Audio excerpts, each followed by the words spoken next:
Thank you so much, Professor Bhavani, and thank you, Christopher and Nimita, for organizing this important webinar. I mean, it's so very heartening to see that Amrita has been doing so uh, proactively serving this area. I had the privilege and honor of visiting Amrita campus and taking the blessing of Amma, uh, and really, truly heartening to see that the kind of work that is being done by Amrita in the area of social sciences. The theme of this webinar is, the uh, the use of uh, social sciences and data sciences for future challenges. It's very, the Indian society especially is very complex in nature. And when we were formulating the science and technology innovation policy, we realized that how complex it is in terms of demography, in terms of economic structure, in terms of sustainability, health, and so many areas. There is so much of disparity and inequality exists, and therefore any policy that you need to put in position need to have a deep dive into the data from the society. So that will need a lot of consultation, a lot of data collection, and so on from the society. When, as I said, when STI policy formulation was done, we nearly had to consult something like 50,000 stakeholders realize, and then we realized that how much diverse is this country in terms of science and technology innovation. Now, in fact, the social data, especially the demographic data, has been very useful for any big policy that you need to put in place in a big way. I remember, uh, you know, when we were, I was in fact secretary to University Grant Commission, and I had this privilege also to in 2011 and 12 when we started the direct benefit transfer scheme for all the students receiving scholarship. Initially, in fact, I remember we were doing several scholarship supports on UGC. Maulana Azad scholarship for minorities, and there was social science area supports on the. There was two more schemes, and what it used to be like all the money that used to go to institutions, and some institution to student, and used to take minimum 6 month gap. And we had complained of money not received by the students and all. So a study was done at that time. Ministry of Education undertook that study, and I was part of that, where we studied that how can we bring a direct benefit transfer scheme where money can go directly to the student bank account. And so that was a big challenge. At that time when we started, we didn't integrate biometric data, that is Aadhaar data. Now all DVT is linked to the DVT through the biometric. In fact, at that time, Aadhaar was not implemented fully. Now it is and of late, the DVT scheme is now connected with the Aadhaar and everything. And it's so effective today. I'm telling you, all the student-centric schemes, not just fellowship, are data-driven, are going online. You see. So this is totally data-driven exercise that was done. And even monitoring of schemes. In fact, government in last, I would say, last 10 years, government has worked very, very proactively in this area. How do we monitor a scheme based on, through a data-driven approach? Not just digitization of the thing, but also going very thoroughly and monitoring. So all NIGA missions and program of government are being driven and being monitored through this exercise. I'll give you one example. Manrega scheme is running for so many years. It is running for nearly, I would say, nearly 2 decades now. It was started by UPA government. But, the Manrega scheme of last decade and the Manrega scheme of this decade is a big difference. Because now this is being monitored through a data-driven approach. How we get. So, say, for example, this provides guarantee for 100 days of wage employment for rural household. So, after expiry of 100 days, how do we take it forward? So, which are the group which need to be continued and which group need to be discontinued? All will need a lot of data dive into the societal at the society level. So I think in all major policies or programs in India have been, in fact, devised and monitored and implemented or monitored through this approach. And that's why it's so important that we, in the era of big data, we cannot ignore data. Data is, in fact, new oil, and we need to have to respect the data. And I'll give you one example. And this is an example from my own work that I had done. So, when we were, say, working on ANRF, I was interested with the responsibility of working on an NRF formulation and also the prioritizing the action on NRF. The big challenge that I face is that it is easy to identify issues which can be addressed.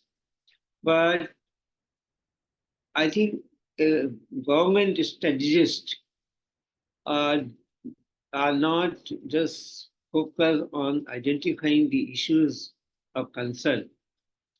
The more important is how do we implement it? And implementing is a big challenge. And I'll give one example, then you realize what I'm talking. So, there is a general concern that, some section of educational institutions or research institutions, they do not get enough research fund. They are, say, state universities are not getting fund, colleges are not getting fund properly, private universities are not getting fund, whereas IITs are getting tons of. There is a big inequality in the system. So when I was secretary, when I was working for the focusing area, so I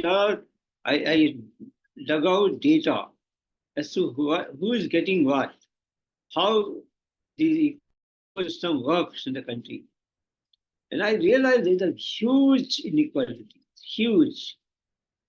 And so much so, like IITs take away 65% of the, extramural research funding. 65%. They are 162 only number. University, which are number, say 1,000 universities, get only 11% of the fund. See the huge inequality. And there is an inequality between government and private. Privates are always seen differently from the government. Although government policy has been that we should not differentiate between private and government. Now, if you have to implement a scheme like Anusandhan National Research Foundation, you get money, sizable money, and you want to distribute. How do you do it? You can't just distribute money then. So you need data. So I collected data as an idea that you will see the implementation of error ability through this data-driven exercise that has been done.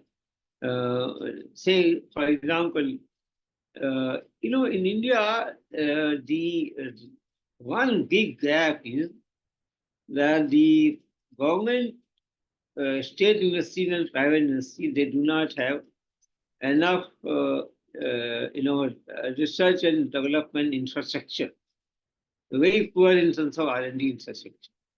Equipments are not there, machines are not there, labs are not good, and therefore the faculties are also not getting trained in those high-end equipments.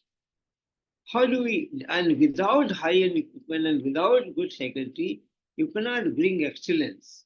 And that is how you don't get funding from government, because the excellence will bring excellence in terms of proposal, research proposal.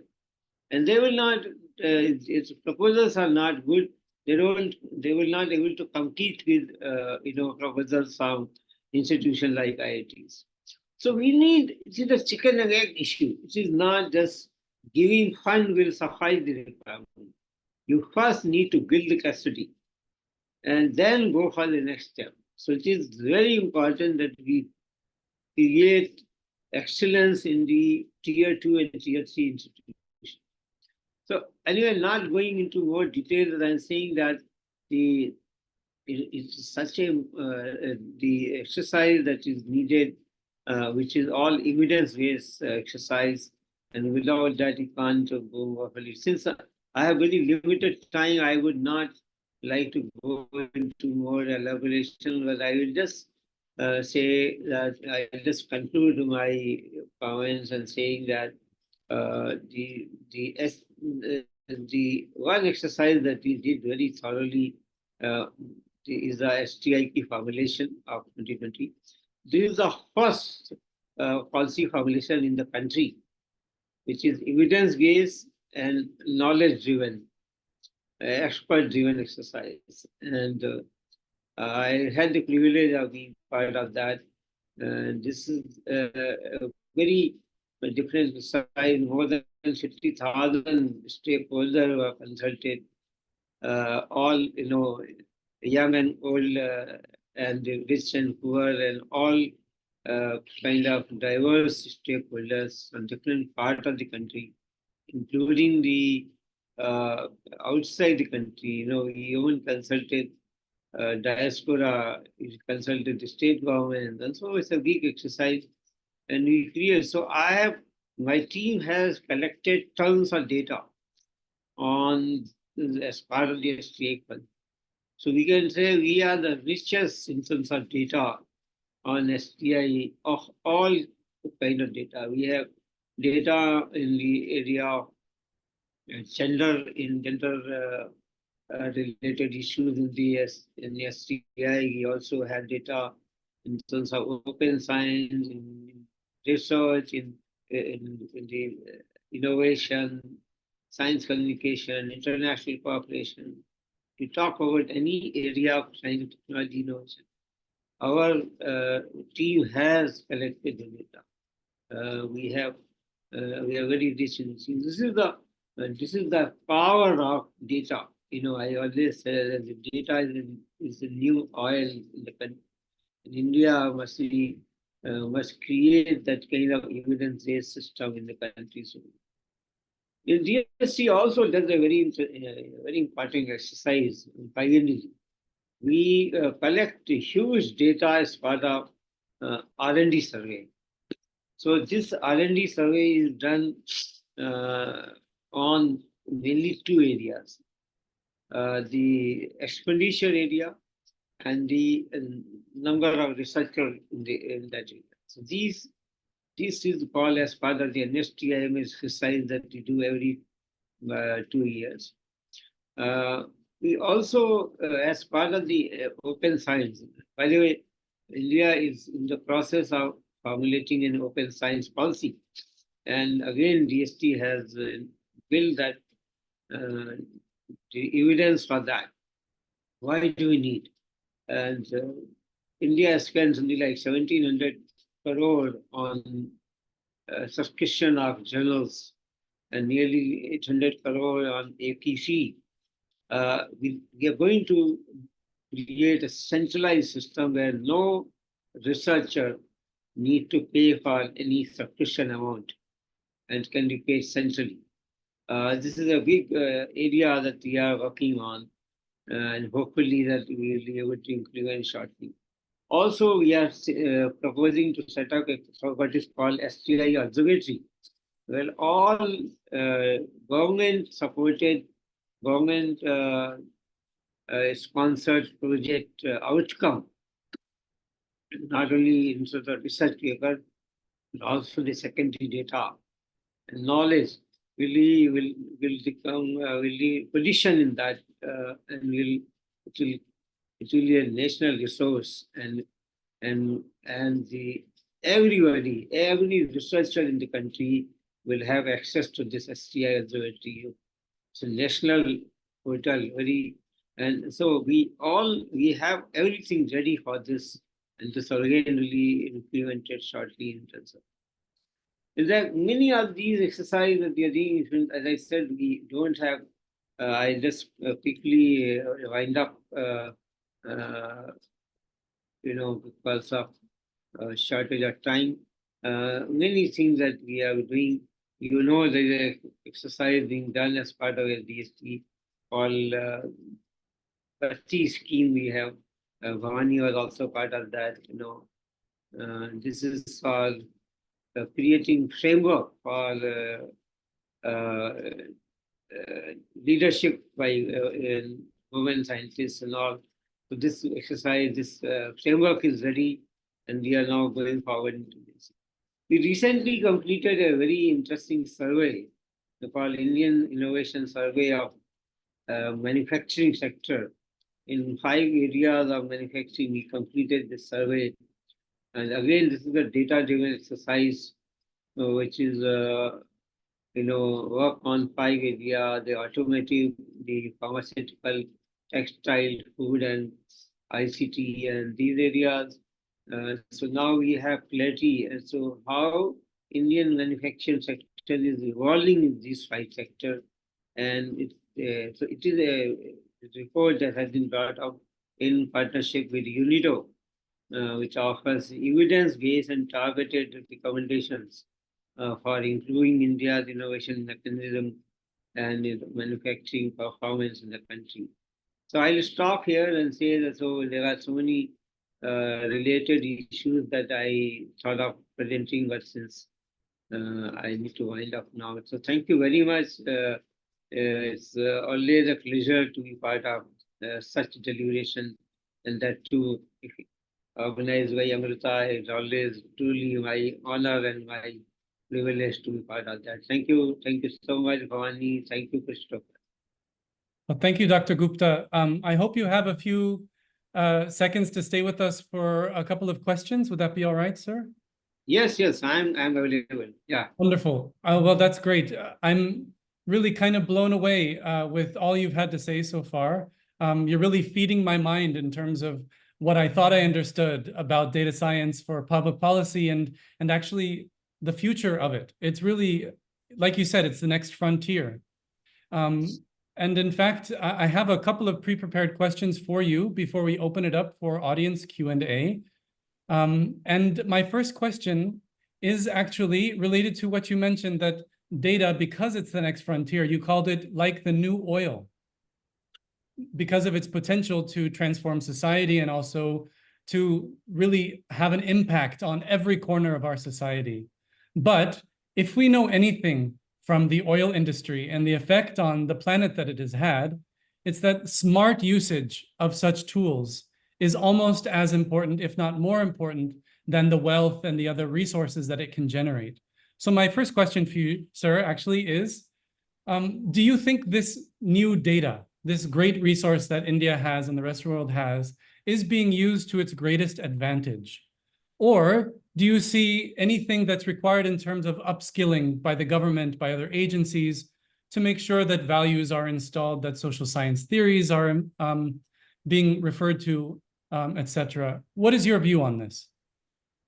So I think it's true that we are doing a lot of good work in this area, but I would say that the true potential of these data and related policies have not been kind of utilized by India. I'll give you one example, and I'll give from my own experience. See, when we were working on this, say, NRF issue itself, I realized that, it's not that we didn't have the data on the pattern of grant that is given to the institution. It was known, but this was not presented to the policymakers. Data were available, but policymakers did not have clarity as to how to go. So when we formulated the NRM, I held that those data reaching to the policymakers. So this is the problem. Data is definitely a new oil, but the oil must go to the machinery. It's not happening. And therefore, the connect. So that's why I always say that all the three issues are interconnected. Data leading to policy, leading to advice. So data, policy, advice had to be connected each to each other.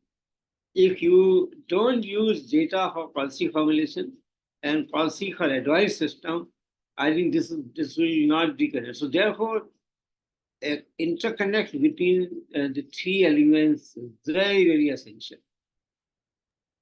Perfect, sir. That makes total sense.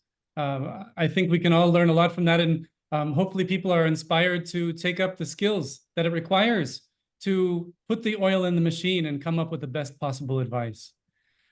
Just one brief homework for all of us here, some housekeeping. We will open up the public Q&A to the audience, but please do type your questions in the Q&A box. Refer to the chat that Nimita has shared with us. If you have any questions for Dr. Gupta, please post them in the Q&A. All right, so carrying on with our conversation, sir, I have just 1.5 more questions for you, really, before I turn it over to our audience. And this is to ask you to speak a little bit further. You mentioned that new data and the responsible use of data, the intelligent use of data is the new frontier for policy.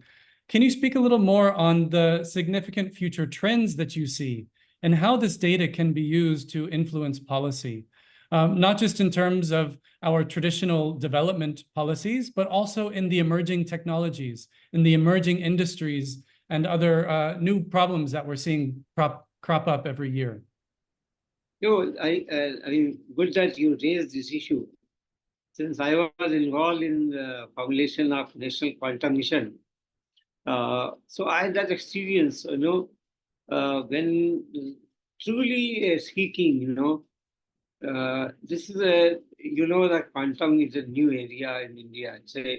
It's not only in India, even globally, it is a very emerging area. And we didn't have much expertise in this area. We also didn't have much knowledge and capacity in the country.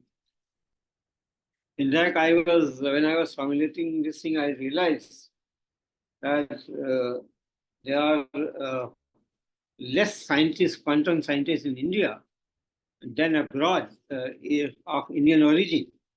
And so it's nearly 5 times more Indian scientists sitting outside India working in the quantum than they are in India. So, then the mission is focused on developing indigenous technology.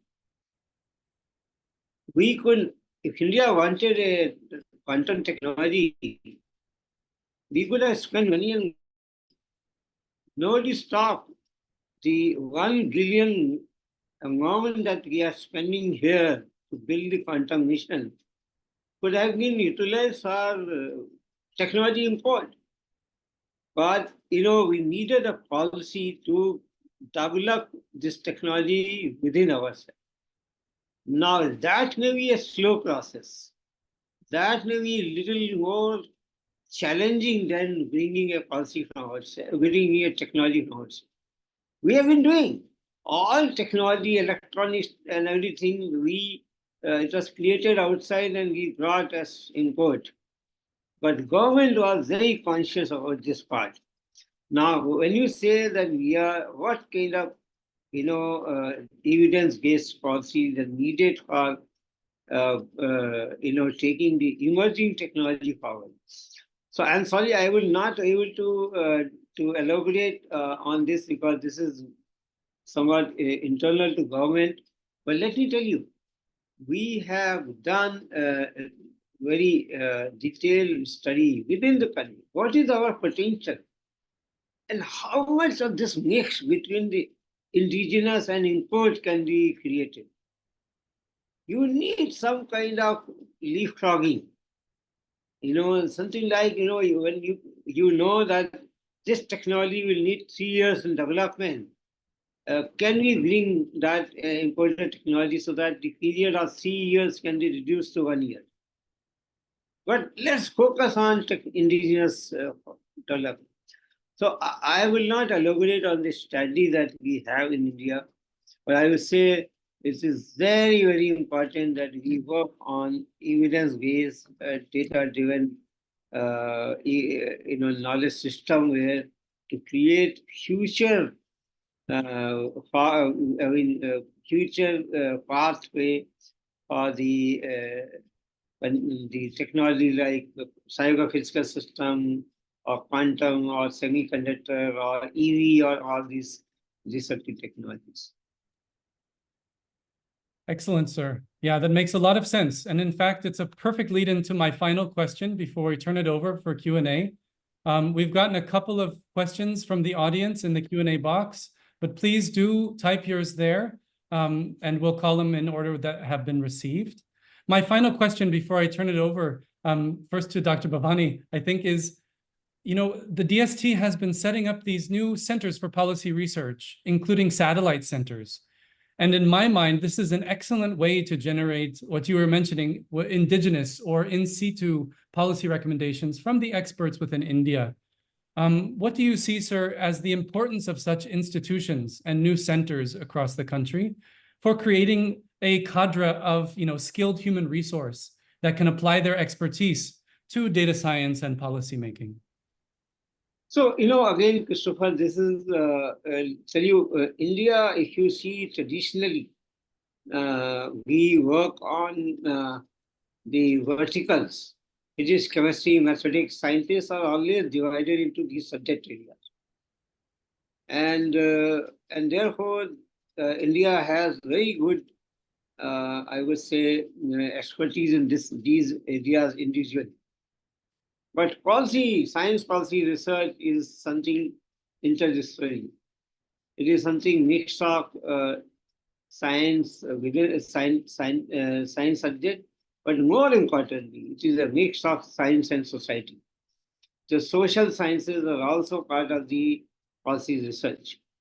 And that is a big challenge because, as I said, most of the recruitment in the government is only for scientists. And so we need intervention for this. So I, in my own way, intervene in DST, and in future you will see there will be more social scientists recruited in this. And one example is that the social scientists will be supported under the ANRF. This is the first time it was going to happen.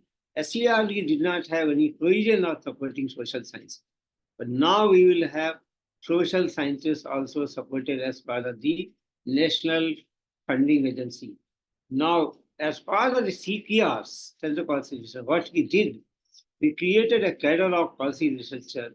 Nearly 100 people have been created as part of this. We had 6 cohort and 32 policy researchers were part of that. There is a much larger number that is created as part of the policy research in the country. And they are working in the in different areas of evidence-based research. Say the area like we are talking about open science, the full-time equivalent researcher, the STI financing, the qualifier partnership model, the IPR, equity inclusion. These are areas. So all these CPRs are supposed to work through these policy researchers, or parallel policy researchers in these areas of research and create evidence-based policy papers on this thing. It is an effort in that direction. I hope it will be successful in future. Thank you. Brilliant, sir.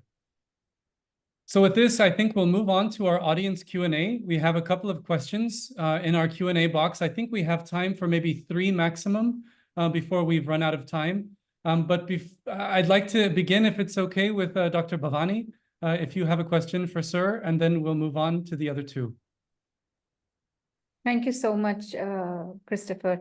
And thank you, sir. And my question is a little bit more on the implementation side of policy. And I know that, sir, one of your key interest areas, climate change. You're basically, and that's something that I think a lot of, it is capturing the concern of people all across the world.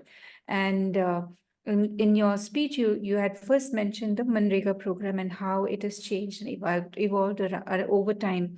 I was just wondering, in the future of these schemes, do you see any way possibility to link these schemes to larger concerns like climate change? Instead of being right now, the focus is very, very local. Of course, it cannot go on its own. Along with it has to have a good amount of science communication, awareness building on these larger problems.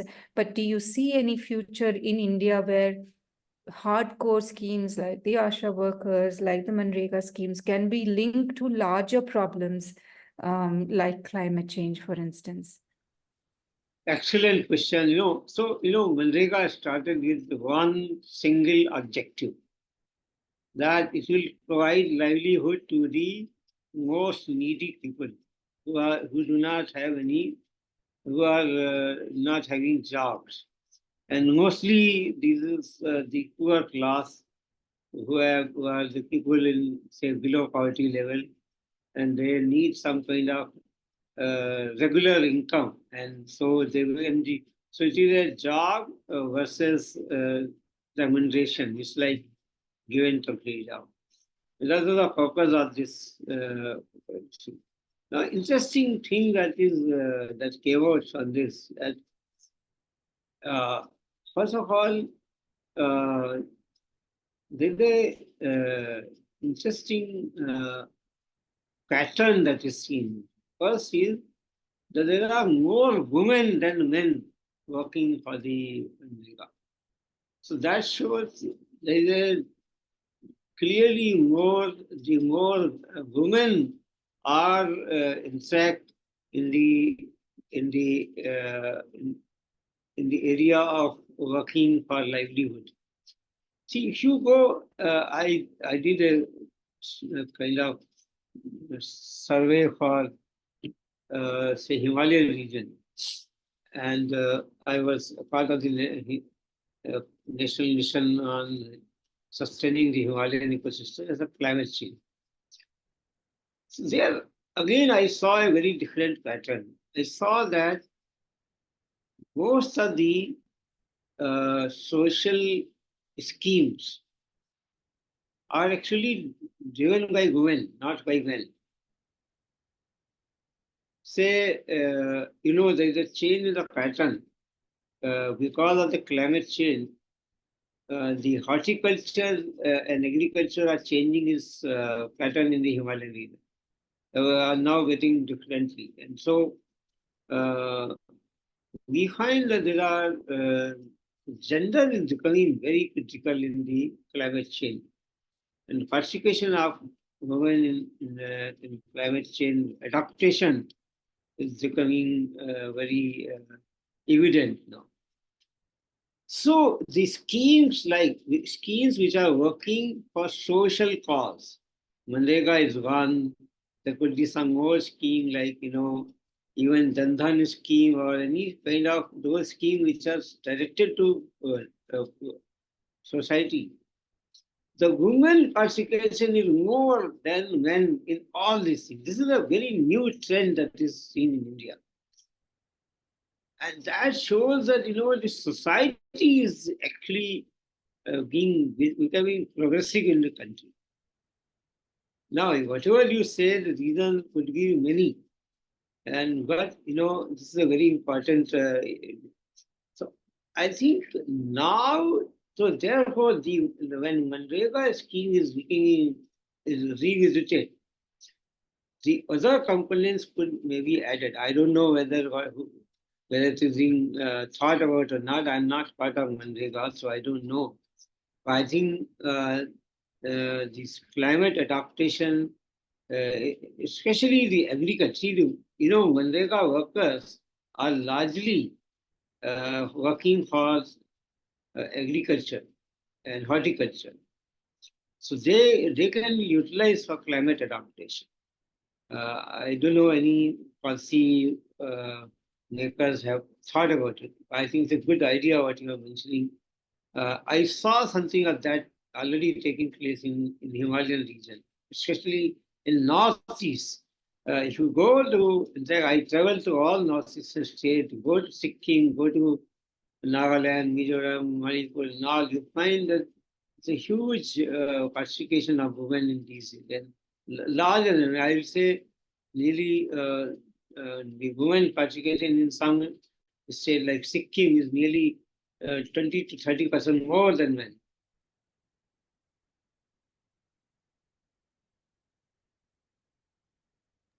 Thank you, sir. Thank you. Wonderful, sir. Your answers are quite close to our heart, as well as a lot of our research is on how can we work best with women to address social problems, including environmental and climate change. So this is really inspiring for us to hear it.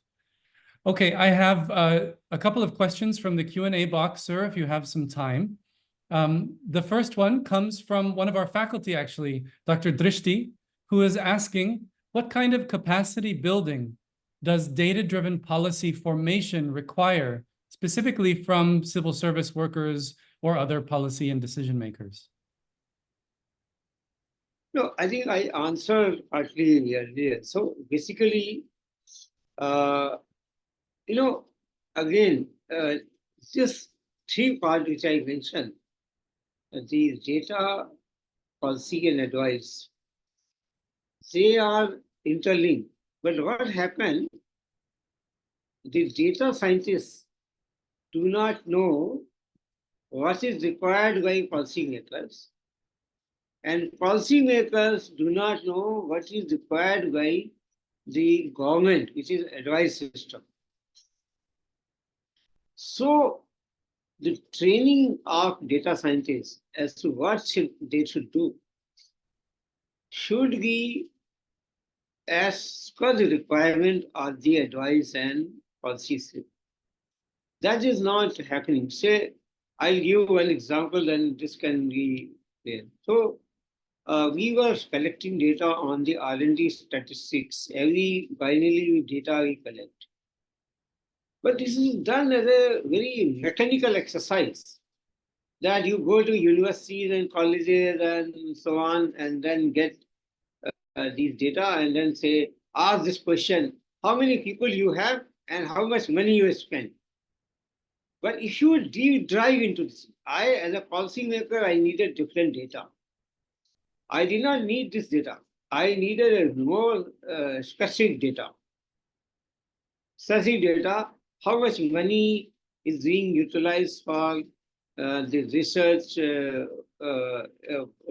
for the use of research in the institution, how much is money utilized for the R&D equipment, how much money is needed for the providing the say fellowship and all. These segregation were not collected. I think data scientists need to be trained as to what they're supposed to collect and how they should.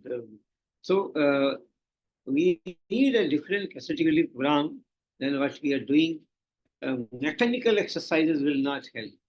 We need more, I would say, need-based exercise of what is actually required. And we need to work on that backward. So what is required and then go back and say, these should be the format of this thing. So we in fact change the format of data collection. And so then the data scientists were told that this is what is the question should change.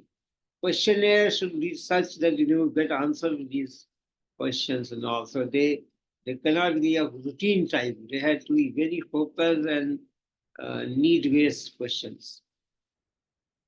I couldn't agree more, sir. In fact, it seems that policy itself is an interdisciplinary science, and if data science itself does not expand to become more interdisciplinary and rediscover its roots in social sciences, then it's all for naught, all of this new effort and new technology. But at the same time, I would say social scientists should also, build up their skills so that they can become data scientists themselves, learn how to use the new technology. Wonderful, sir. So we have a couple of more questions here. The next one comes from Indumati ji, who's asking a very specific question, but I think it applies more universally as well. Dear sir, your observation on data leading to formulation of policies and roadmaps for implementation is vital. However, in the disability sector, there seems to be an inadequate data and representation, especially in various contexts, which can potentially lead to less effective policies. Sir, what would be your solution for these kind of issues? No, I think I answered this question. So we need so therefore, in my opinion, all the three verticals are presently disconnected. And therefore, we need more synergy and integration. Partly our team has done this effort, So the best example is the STI policy and implementation of ANRF. They are like data connected to policy and connected to implementation. They all the interconnection was created, and I had this privilege of part of all the three. See, this is another. There are three different people part of these three different exercises. We didn't have any other example where we have data scientists, the policy makers, and the implementers are the same people. This is another problem. So that's privilege. Very few people have that privilege. They are part of all the three exercises. Yes, sir. I know you keep repeating yourself, but it bears repeating, I would say. So thank you for that.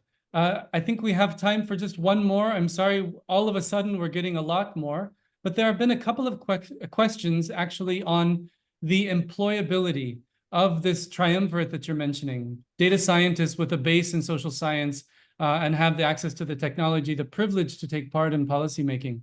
Is there actually a career path for our youth, for our students in this field? No, this is a very challenging area. I mean, I agree that although we created a cadre of policy researchers, see, most of the data collection exercises are done through agency based. They are not institutionalized. They are agency based. You give a contract. See, when we got UNIDO studying aid, we gave contract to UNIDO. UNIDO hired people, data scientists and all, and they got it done. Similarly, when we got a UNESCO study, they also did the same thing. When this STI, this NSTIMS exercise is done, we gave it to Terry. So the data scientists, and they are mostly done through an agency-based contract, and they do not have any employability as such. They do not get anything, and they get contract on the contract basis. However, what we are planning and what we are trying, at least policy researcher must get the a kind of their career path, but they are researcher, and they are not likely to divert their kind of career paths in as much as the data scientists. Data scientists are working today here, tomorrow there, and so they can create diversion. But researchers are supposed to be focused, and if they are not given career path, then they will lose interest in the particular area. So what we are in fact focusing today is creating career for policy researcher. And so I mentioned this to you, that my effort has been that can we create opening for policy researcher in departments and ministries. They can get, so even if they are not scientists, they are social scientists, can they get a job here? Also in the institutions, educational institution, higher education system like yours, can they get the position, academic positions? I think there is a change taking place, and sure in times to come, we will have more such opportunities. No, I agree, sir. That's definitely reason to remain hopeful. And in fact, it's quite smart to prepare for tomorrow's economy rather than looking for yesterday's jobs, right? So I think you're right, sir, that times are changing, and they're changing faster than we could have ever imagined. So it really behooves us to prepare the younger generations to take up the mantle on these new policy research, employment opportunities within government, within academia for sure. I would also argue within industry. It's becoming more and more important for industries to be aligned with policies, to be responsible for their actions, and having such a cadre of employees would definitely benefit industry as well. Well, sir, I think we've exceeded our time and yours. I thank you so much again for joining us today. My vote of thanks will be quite brief. I can't thank you enough, Dr. Akhilesh Gupta, for spending your afternoon with us. Thank you again for sharing your wisdom. Thank you, Christopher. Thank you, Bhavani. Yes. And thank you, the entire team of Amrita School of Social Sciences at Faridabad. I'm so very honored and very privileged to be part of that. It's always for me a pleasure to join you, and I look forward to another opportunity in future. I'll be debiting my office in this next week, and I look forward to be more kind of free bird to contribute to the social cause. I have done enough the government work, and I know this is the time to give back to society. I think so. I hope that I'll be able to contribute meaningful. Thank you so much for inviting me. The honor is ours, sir, and we wish you the very best on your new path forward in your new chapter. Thank you, sir. Thank you so much. Thank you. And with that, I'd like to thank our Dean, School of Social Behavioral Sciences, Dr. Bhavani Rao, as well as the other faculty who have helped set up this webinar, including Dr. Nimita Pandey, Varuna Veluji, Victoria, Dr. Padma, Dr. Drishti, etc., as well as the Amrita ICTS, who who have helped set up this online webinar, and all of our faculty and friends at Amrita who have made this such a success. Now, all of us are, of course, welcome to leave whenever you like, but I encourage you all to stay back. We have a short presentation on the new master's program in social data science and policy that's being offered at the Amrita School in Faridabad campus. So please do stay on. I'm just going to start sharing my screen, and I'll give you a brief presentation that should not last more than 10 minutes. But again, thank you all for submitting your question and answer. As part of the invitation to join this webinar, there was an email address, which I would ask our chat moderator to also post in the chat window. Please do email us with any questions you might have, and questions for Dr. Gupta, and we'll do our best to pass them along to him. So I'll go ahead and start my presentation. Just 1 second while I share my screen.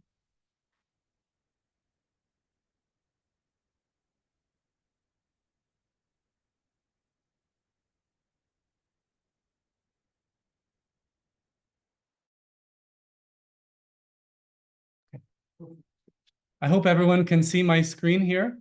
The presentation today, again, is on the 2-year postgraduate program, a Master of Science in Social Data Science and Policy. I'll be giving a short summary of the program and an introduction to the curriculum. But of course, more information can be found on our website, amrita.edu. Simply search for the name of this course and you'll find all of this and more, all this information and more. Now, like Dr. Gupta said, this program reflects what is really the cutting edge, the future of policy research, which includes a 3-part pillar, really, that includes social science, public policy, and also data science. And we believe when these 3 disciplines work in harmony, we can better serve the country and the world, and more importantly, most importantly, the people in it, by creating the best possible policies that are data-driven, context-based, and also have a strong grounding in values that only social sciences can provide. Now, this program offers these 3 pillars during a 2-year program where students are prepared to apply complex data and information technologies to inform policy and community decision-making through a deep learning of public policy, both in India and international, as well as social science theories and research methodologies. The skills that will be taught to students include machine learning, ethnography, cognition, politics, social media and data mining, feminism, and other concurrent sociological dimensions. So really, it runs the gamut on what you can learn. And as I'll be mentioning soon, there are 4 specializations where students can choose to focus on one area and really hone their skills, and thereby increasing their employability and their skill set post-graduation. So the vision and the objectives of this program, this is really designed for students and professionals who are passionate about making a difference in the world and who want to upgrade their skills to apply complex data science methods to inform policy and community decisions, particularly to solve social problems. As Dr. Gupta mentioned, there's a huge scope for this. And in tomorrow's economy, the demand for this kind of skill set is going to be through the roof. So our objectives here, our objectives of this program is to provide students with rigorous scientific research methods and communication skills, and provide a deep understanding of sustainable development and global South issues in particular. This will be done through applications of state-of-the-art data science methods, critical evaluation of public policy, and a uniquely social sciences approach to social problem solving, which is a systems-oriented social science technique to research. And finally, promoting the formation of strong personal skills and values for lifelong learning, because we believe this reflects extremely strongly in the kind of policy maker that you would become, and the kind of civil servant you would become, and the kind of industry partner, academic you would become. As I mentioned, there are 4 specializations in this course, which include economic policy, health policy, gender policy, and education policy. And these are, on purpose, quite vague specializations because we hope students will dive into their area of most interest. within any of these specializations. And key to this process of defining your specialization would be our promotion of field work and field research. Amrita University has one of the most expansive fieldwork opportunities of any university in India, and I would argue around the world. We're active in hundreds of locations across India, as well as newly in Africa and other places in the world, where students are given a unique opportunity to engage with the population, with the community, to co-create solutions and apply their skills that they've learned in class to real-world applications, and thereby gain the most important education possible, which is real-world skills. Now, with these skills, your job prospects are quite high. Like Dr. Gupta mentioned, tomorrow's economy will be calling for this skill set. Some possible job prospects that are already available today include data analysts, including in data privacy, data security, data governance, social analytics, and scientists who work within the NGO, CSO, and nonprofit sectors, as well as government sectors as civil servants. With this skill set, you can also become a specialist of data visualization and journalism and data communication. And through this, become a part of an industry or other organization that's promoting data to improve their outputs. And most importantly, this skill set, this career, can provide you an avenue for policy advice and far more. Again, I wanted to highlight some of the Amrita University advantages, that this program is one of the only programs in India or around the world that offers these three foundational skill sets in equal measure. Around India, you may find data science programs that offer some courses in social science or public policy. Likewise, you might find some social science programs that give you a class or two in data science and programming, but not a full core curriculum in the kind of data science and programming skill set that you need that is being provided by Amrita. And likewise, in public policy, our partners in this program, which include the CRISP organization, I encourage you to look up this organization. It's a cadre of retired IS officers from Government of India who will be co-teaching our courses and providing great opportunities for our students to really engage in public policy. Another unique contribution of the Amrita experience is we provide a focus on the Global South priorities. Because we're based in India and our faculty are largely from India and represent the Indian context and values and needs, students will gain a deep understanding of Global South priorities. There are also faculty such as myself who come from abroad and can offer our perspectives as well to provide our students a well-rounded and holistic education. I mentioned we have a dedicated fieldwork and primary research for applied experiences, which is unique around India and the world. And our MOUs are not just with CRISP. Amrita is home to one of the DST satellite policy research centers. And our dean holds a UNESCO chair in gender equality, women's empowerment. We have several contracts and other engaging projects that are ongoing with various UN branches. And our students have a potential to work with any and all of these organizations, which is something that is quite unique, I would say. Also, and finally, we're located in Faridabad, which is in the Delhi NCR region, with direct access to urban, peri-urban, and rural communities, as well as national and international organizations for placement and internships. And our faculty are dedicated and committed to ensuring as close to 100% internship and placements as possible for our students. This is just a snapshot of our course plan for the two-year program. On our website, which you can find at amrita.edu, you'll find a far more detailed example of our curriculum, including the different courses. But you can see here how the fundamentals of data science, of policy, and social science are represented in equal portion throughout the 4 semesters. You'll also notice that there's a major project and publication requirement in the last semester, which is built on your fieldwork and also your internship and other experiences you've gained throughout the program. Lastly, I'd like to finish here with our particular program outcomes, and I'll allow you to read this while I sum up this excellent webinar and give you an insight into what's coming up over the next couple of months. So our program outcomes here include scientific knowledge and training, data science and policy for society, sustainability and society, very importantly, ethics and values, both global values as well as personal values and self-betterment. And finally, numerical and data analysis through the application of emerging technologies like machine learning, generative AI, and other programming languages that students will have the chance to learn and perfect in the context of social data science and policy research. So with this, I'll end my brief presentation here. I hope you've been inspired if you're looking for a master's program to apply. In our chat window, I'm asking one of our colleagues to post a direct link to the application website. I'll say it out loud here. It's amrita.link-sodasp, but you can also find it in the chat window. We look forward to your applications. And thank you again, everybody, for joining us today. I'll stop my presentation here.